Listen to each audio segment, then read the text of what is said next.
ईश्वर ऐसा बेटा सबको दे। एक आदमी जब लगभग 45 वर्ष के थे तब उनकी पत्नी का स्वर्गवास हो गया। लोगों ने दूसरी शादी की सलाह दी, लेकिन उन्होंने यह कहकर मना कर दिया कि बेटे के रूप में पत्नी की दी हुई भेंट मेरे पास है। इसी के साथ पूरी ज़िंदगी अच्छे से कट जाएगी। बेटा जब बड़ा हुआ तो पूरा कारोबार बेटे के हवाले कर दिया। स्वयं कभी अपने तो कभी दोस्तों के ऑफिस में बैठकर समय व्यतीत करने लगे। बेटे की शादी के बाद वह और अधिक निश्चिंत हो गए। पूरा घर बहू को सुपुर्द कर दिया। बेटे की शादी के लगभग 1 वर्ष बाद दोपहर में खाना खा रहे थे।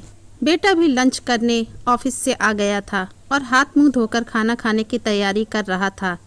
उसने सुना कि पिताजी ने बहू से खाने के साथ दही मांगा और बहू ने जवाब दिया कि आज घर में दही उपलब्ध नहीं है। खाना खाकर पिताजी ऑफिस चले गए। थोड़ी देर बाद बेटा अपनी पत्नी के साथ खाना खाने बैठा। खाने में प्याला भरा हुआ दही भी था। बेटे ने कोई प्रतिक्रिया नहीं दी और खाना खाकर स्वयं भी ऑफिस चला गया। कुछ दिन बाद बेटे ने अपने पिताजी से कहा, पापा आज आपको कोर्ट चलना है, आज आपका विवाह होने जा रहा है।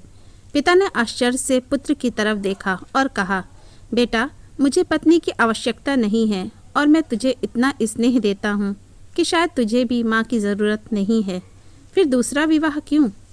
पुत्र ने कहा, पिताजी ना तो मैं अपने लिए माँ ला रहा हूँ न आपके लिए पत्नी, मैं तो केवल आपके लिए दही का इंतज़ाम कर रहा हूँ। कल से मैं किराए के मकान में आपकी बहू के साथ रहूँगा और आपके ऑफिस में एक कर्मचारी की तरह वेतन लूँगा ताकि आपकी बहू को दही की कीमत का पता चले।